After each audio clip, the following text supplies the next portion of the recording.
beliau. Ajastuka bi imamatin kama ajazani Ustazi Syekh Haji Abdul Dahlan. Barakallahu fiik. Dan jadi pas sampai ini soban halus benar lain nang pecang dulu akan ada jenjang ini halusan. Tapi ya nanti ijazahnya Abu Musa Al-Asy'ari sahabat Rasulullah mengulangi sahabat terus lanjut sampai kepada si Yasin. Si Yasin Al-Qadani, guru Abdul Dahlan, guru Barakati. Fadl jadah Alhamdulillah.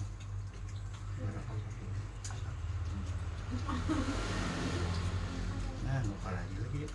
Amon kasakumpo, nukar di di toko Azhara. Itu kita beribadah. Menukar situ hasil 100% bahayanya. Ini tuh di honor di bawahnya tuh. 100% untuk Langgar Aroba lawan Janda Syarifah. Nah, Janda Syarifah Janda Syarifah.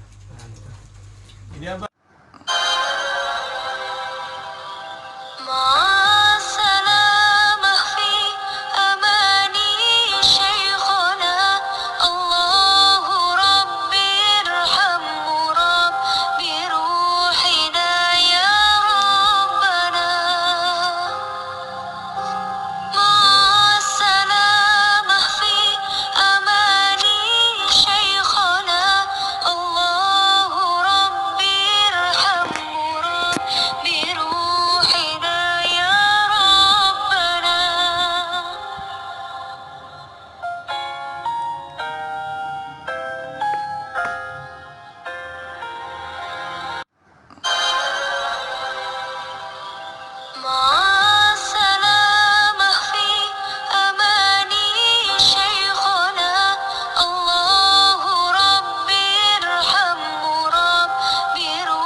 شبعنا بفجرنا ننسى كل الأحلام يا ليل بعد ونكنا عن يا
ada 6 ciri perempuan yang tidak dilayak dijadikan istri atau dinikahi. Pertama adalah annanah, perempuan yang banyak mengeluh, berkeluh kesah, tidak pernah bersyukur dan selalu tidak pernah cukup dengan apa yang dia miliki. Yang kedua itu adalah mannanah, perempuan yang seringkali mengungkit kesalahan suami, mengungkit hal-hal yang tidak dia rasa itu menyenangkan dirinya. Jadi seringkali mengungkit. Dan yang ketiga adalah hannanah, perempuan yang sering membayangkan pasangan orang lain atau tidak setia lah secara hati, pandangan itu seringkali membandingkan suaminya dengan laki-laki lain. Yang keempat adalah cirinya perempuan itu disebut dengan haddaqah. Haddaqah ini adalah perempuan yang seringkali menuntut berlebihan kepada suaminya karena dia tidak pernah bersyukur dan selalu ingin hal-hal baru yang menurut dia itu harus dicapai, sehingga walaupun dia tahu suaminya itu tidak mampu untuk membelikannya atau memenuhinya, tapi selalu menuntut dengan tuntutan yang memberatkan pasangannya. Kemudian yang kelima adalah barokah. Barokah ini adalah perempuan yang sering bersolek, bertabaruj, mencari perhatian orang lain apalagi di luar rumah selain suaminya. Dan yang keenam itu adalah syaddaqah. Syaddaqah ini adalah perempuan yang cerewet, yang tidak bisa menjaga ucapannya, yang ucapannya itu selalu keluar kata-kata buruk dan menjadi doa buruk buat pasangan ataupun anak-anaknya. Maka ini adalah 6 ciri perempuan yang harus dihindari. Mudah-mudahan kita sebagai perempuan juga bisa menghindari 6 hal tersebut, karena Syekh Maimun Zubair mengatakan kalau kita pengen punya anak yang solih-solihah, salah satu tiang atau paku induknya itu berpusat di seorang ibu. Jadi kalau pengen punya anak soleh, carilah ibu yang solihah dan carilah perempuan yang tidak begitu cinta terhadap dunia. Karena kalau kita menikah dengan perempuan yang sangat cinta terhadap dunia, maka anak-anak kita juga akan cinta kepada dunia dan lupa kepada akhirat. Ketika Allah mengambil sesuatu yang paling kita cintai di dalam hidup kita, maka yakinilah Allah akan memberikan sesuatu yang sangat menggembirakan kita, yang di luar dari dugaan kita, asal kita ridho menerimanya.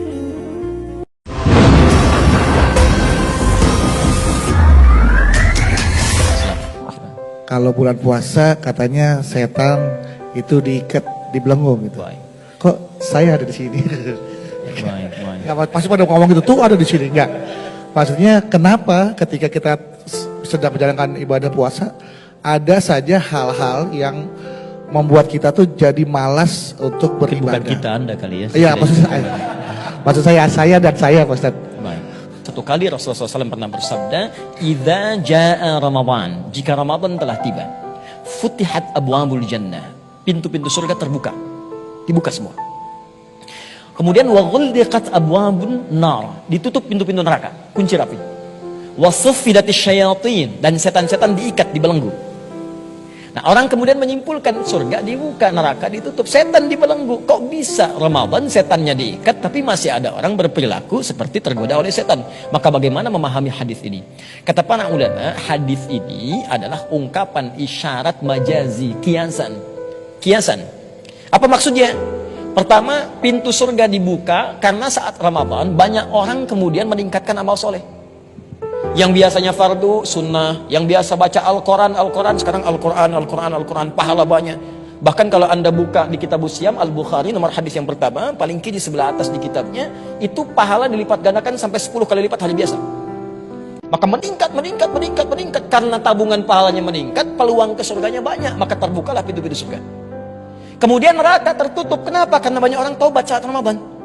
Ya Allah ampuni dosa saya, ya Allah saya tobat, ya Allah saya tobat. Maksiat ditinggalkan, karena seakan-akan ketika maksiat ditinggalkan, neraka tertutup.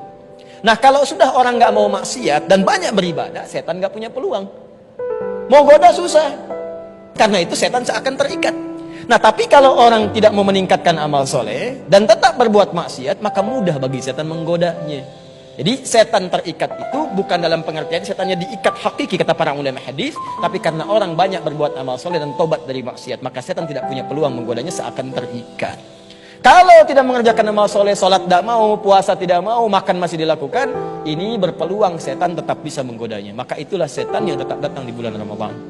5 perkara bikin batal habis pahala puasamu. Nih Bu, kalau saya liatin pahala puasa nih kayak orang niup balon. Biar gampang.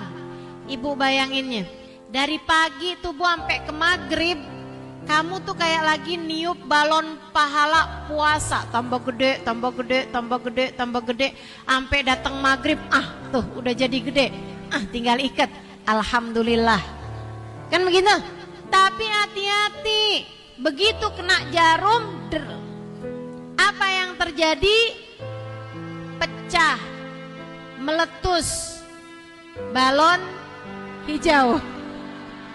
Itu gara-gara satu jarum bisa habis, nggak bersisa. Bukan jadi kecil, bukan jadi pahalanya berkurang, nggak habis sama sekali. Ini kata Nabi Muhammad, khamsun yuftirnas saim, 5 perkara bikin batal habis pahala puasamu. Apa aja itu? Ghibah, ngomongin orang, namimah, ngadu domba, kadzib, bohong, al-yaminul fajirah, sumpah palsu, dan yang kelima an-nadhar bisyahwah, melihat dengan syahwat.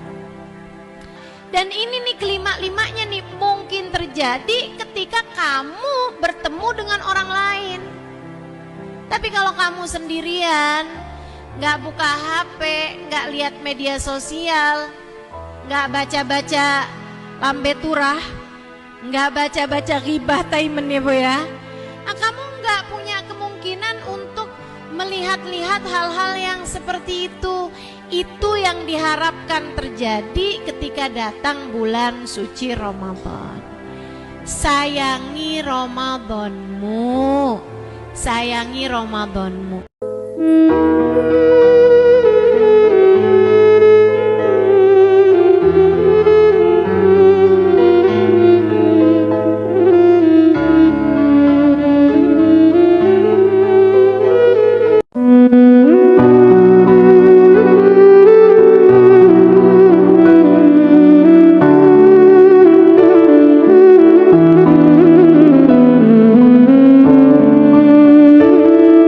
Dari Anas bin Malik radhiyallahu anhu, Rasulullah shallallahu alaihi wasallam bersabda, ada 5 perkara yang membatalkan pahala orang yang berpuasa, yaitu berdusta, berghibah, mengadu domba, bersumpah palsu, dan memandang dengan syahwat.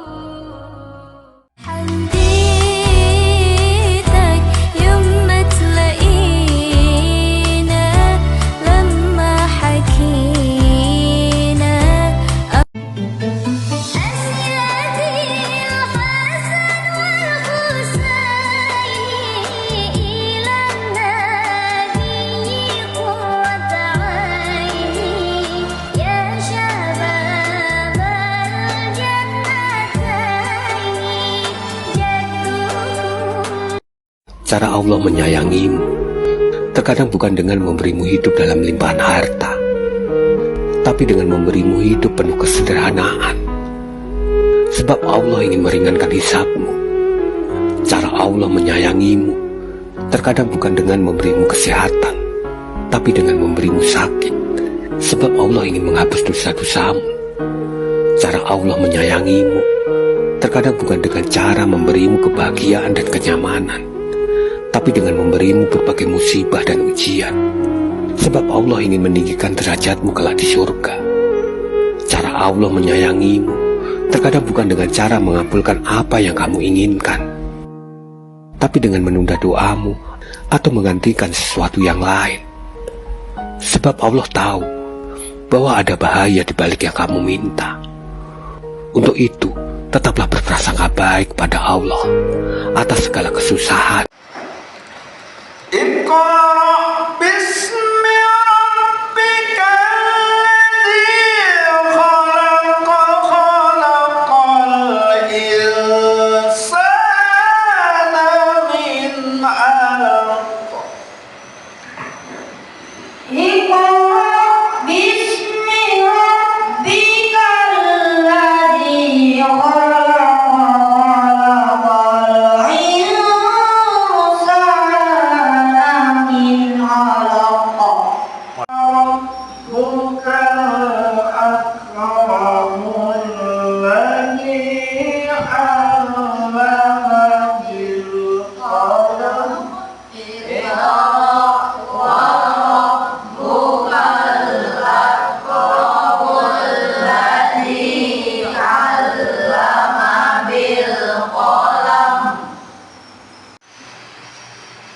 اقرأ وربك الأكرم الذي علم بالقلم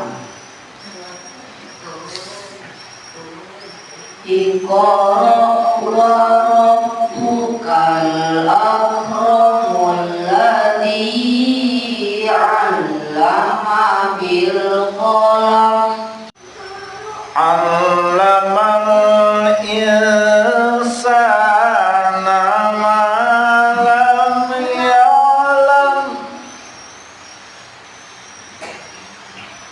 علم الإنسان ما لم يعلم علم الإنسان ما لم يعلم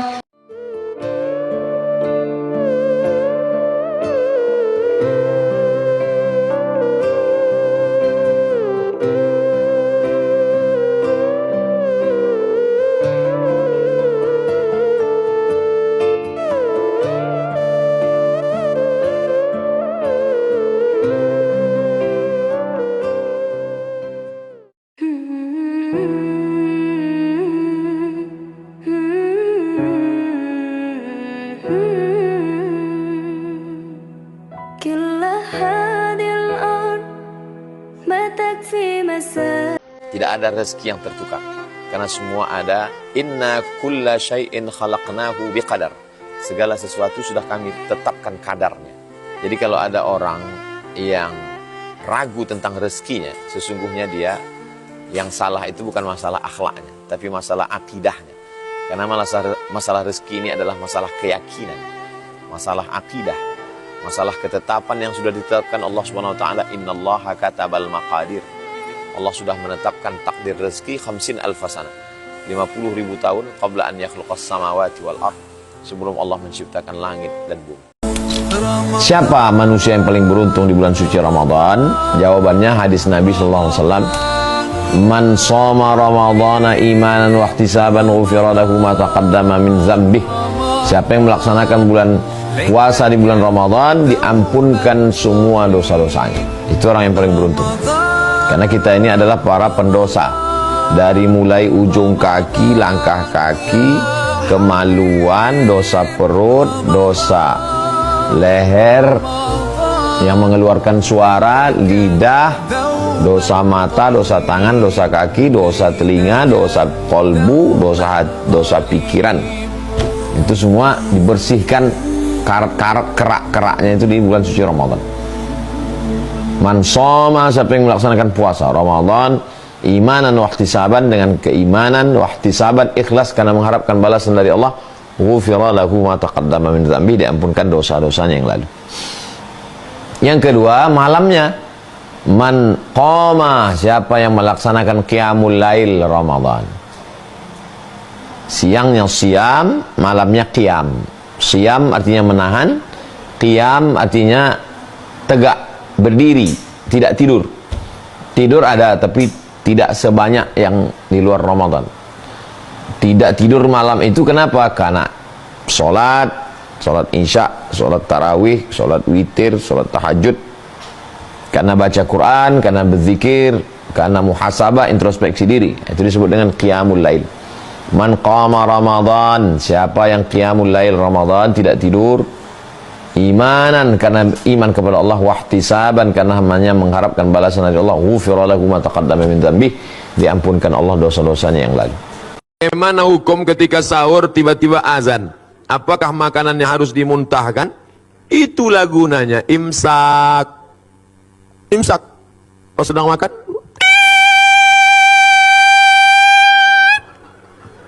Di Maroko tak ada imsak. Rupanya imsak itu cuma ada mazhab Syafi'i. Maroko mazhabnya Maliki, tak ada. Jadi kami makan aja. Makan. Pas sedang makan, Allahu Akbar, Allahu Akbar. Tanya sama kawan, gimana bro? Kata dia, tenang, masjid satu lagi belum.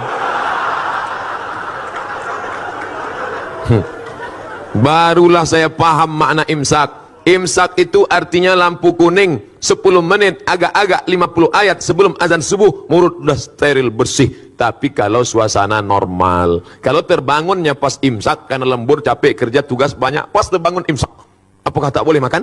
Boleh. Ambil nasi, gulai, sempodeh baung, sambal belacan, potai, ikan bilis, masukkan blender. Ada tuh, ambil pipet 2. Nawaitu saumarodin ada ifal di syahri Ramadan hazisan. Tapi kalau sudah azan berkumandang, ada makanan dimuntahkan. Karena kalau sampai dia telan waktu azan, karena azan sudah masuk waktu terlarang. Kulu, makanlah, washrabu, minumlah, hatta yatabayyana lakumul khaytul abyadu minal khaytil aswadi minal fajar, sampai terbit fajar. Terbit fajar azan subuh. Kalau sudah azan subuh, tekunyah muntahkan. Jangan mentang-mentang ketua masjid ditelepon muazin. Jangan kau azan dulu ya.